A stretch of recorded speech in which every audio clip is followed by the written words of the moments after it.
Le compostage de proximité, l'idée c'est avant tout de gérer les résidus qui sont générés sur place et de les réutiliser sur place. C'est-à-dire d'essayer de créer une mini-filière et que ce soit géré au maximum par les producteurs de déchets, donc les habitants, mais ça peut être aussi en restauration collective. Donc le CIMAT, en fait, c'est le syndicat mixte de l'agglomération de Tarbes. Donc on a mis en place des composteurs en pied d'immeuble pour que les gens, les usagers habitant en immeuble puissent composter et participer à la réduction des déchets. Humus Associé, on est une structure associative qui existe depuis 2012. On est actuellement 3 salariés.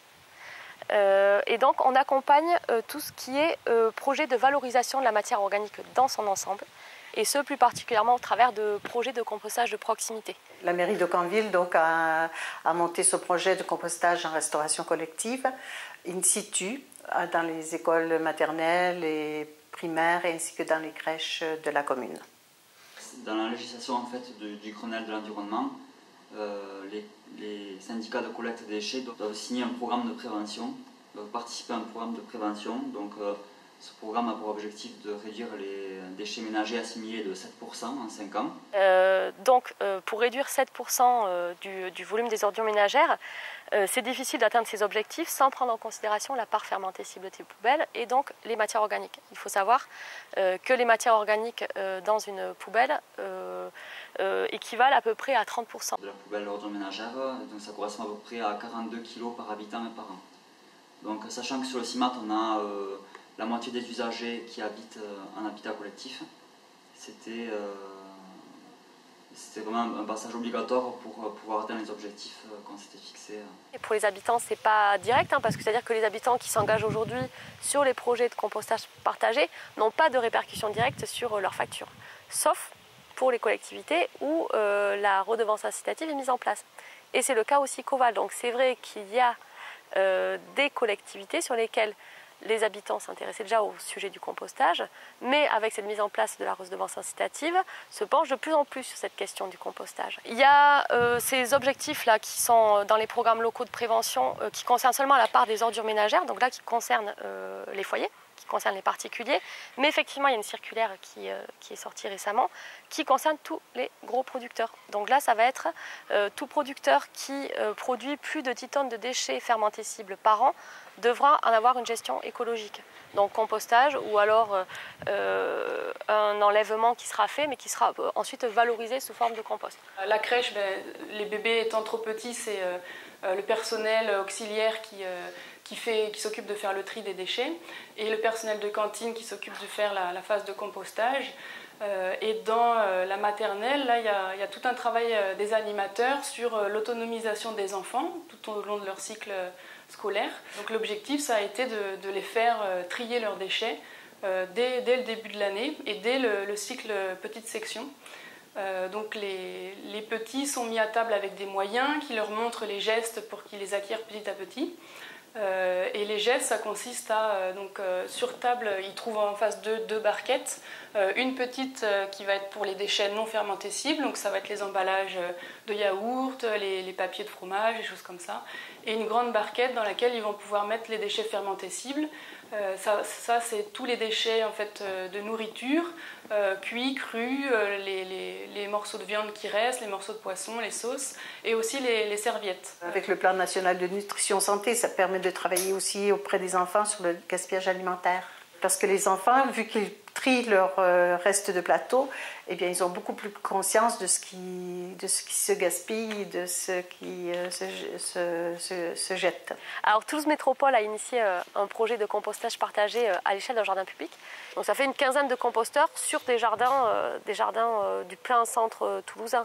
Donc c'est vrai que là, ce qui est intéressant, c'est qu'on va toucher un autre type de population.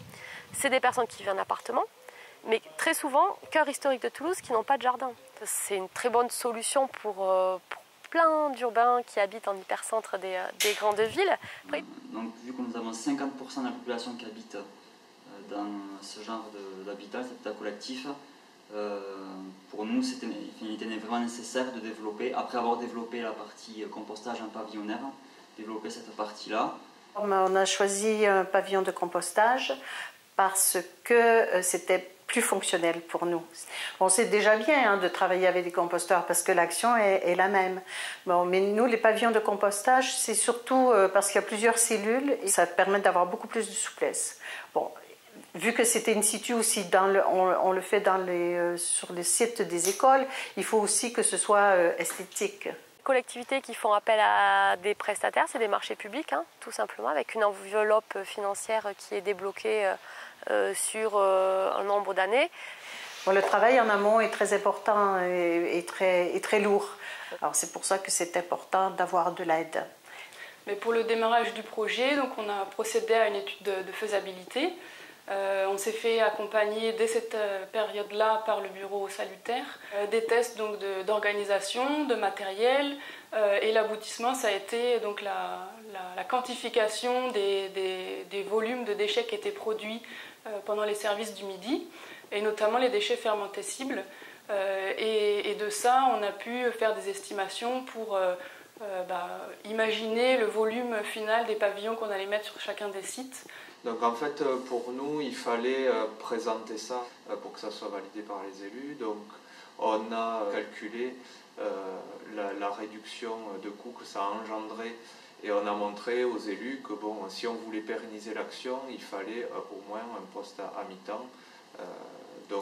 Avec tous les calculs et notamment aussi les études qu'on avait fait sur les foyers témoins, on a pu voir que un mi-temps était en fait remboursé par tant de tonnage réduit. La personne qui était à mi-temps avait des objectifs de mise en place et bien sûr a atteint ses objectifs et même est allé au-delà. Donc le projet de compostage, c'est vraiment un projet interservices municipaux.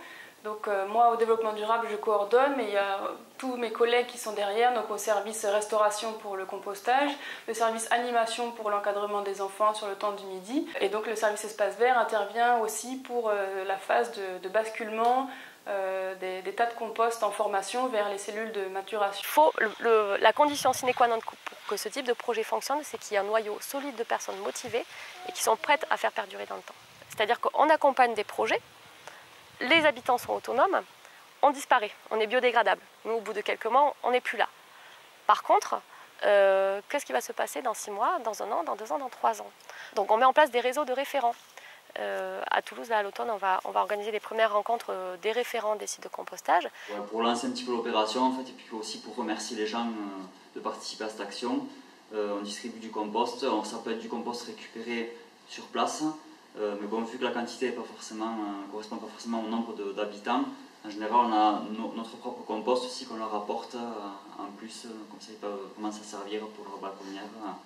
Et on fait aussi là cet été des animations où on leur présente la réduction des déchets qui a été permise grâce à eux juste sur leur immeuble.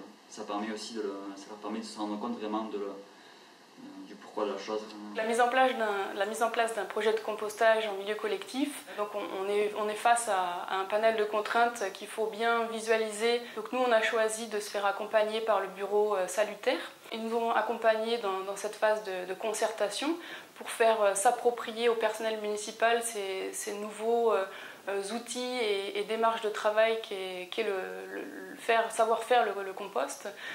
Donc c'est tout à fait nouveau par rapport à leurs pratiques habituelles qui sont l'hygiène, même la surhygiène dans le milieu sanitaire et restauration collective. Alors les contraintes, ça peut être sur la grandeur des immeubles, certains immeubles qui sont très grands, donc on doit multiplier les points. Donc c'est moins facile d'avoir des contacts sur place comparé à un petit immeuble où tout le monde se connaît, où nous on va rencontrer souvent les mêmes personnes. Et puis il y a aussi certains emplacements qui sont moins adaptés au compostage que d'autres. C'est vrai que si déjà il faut le bailleur qui soit motivé et un espace vert, voilà, ça c'est les deux. Voilà. Et puis il faut aussi bien sûr pouvoir assurer le suivi. Donc nous c'est vrai que comme on a pu avoir ce mi-temps grâce à la réduction des déchets. En termes de conseils, en tout cas sur l'aspect technique, ce qu'on peut préconiser, c'est donc de prendre le temps de maturer ce type de projet dans toute sa composante technique et innovante, et de se faire accompagner par un bureau d'études ou une collectivité peut-être qui s'est lancée et qui serait sujette à faire son retour d'expérience parce que c'est une opération très très riche mais aussi complexe à mettre en place et à faire tenir dans le temps. Avoir des critères de faisabilité précis en amont de l'installation. Donc les critères techniques qui vont être évidemment l'espace disponible pour installer les composteurs, un gisement de brin de matière carbonée à proximité du site de compostage et un noyau d'habitants mobilisés. Donc il y a 2700 foyers concernés par le compostage en pied d'immeuble, sur 110 composteurs répartis. Une fois que le projet va être développé dans sa totalité sur les 6 sites, on sera à 30 tonnes de matière économisée dans le circuit classique. En fait, dans les critères d'évaluation qu'on présente aux collectivités, on prend souvent en compte le nombre de foyers participants et le volume, la quantité de déchets détournés. Et la conclusion, ça a été que le personnel était particulièrement fier d'avoir cette nouvelle compétence et avoir réussi à s'organiser et à s'organiser dans leur travail professionnel mais aussi dans leur relation avec les enfants pour qu'ils puissent être acteurs vraiment de ce projet-là. À partir du moment où vous retirez cette part de votre poubelle, le poids entre les déchets recyclés et les déchets fermentescibles, il ne reste plus grand-chose dans une poubelle d'ordures ménagères.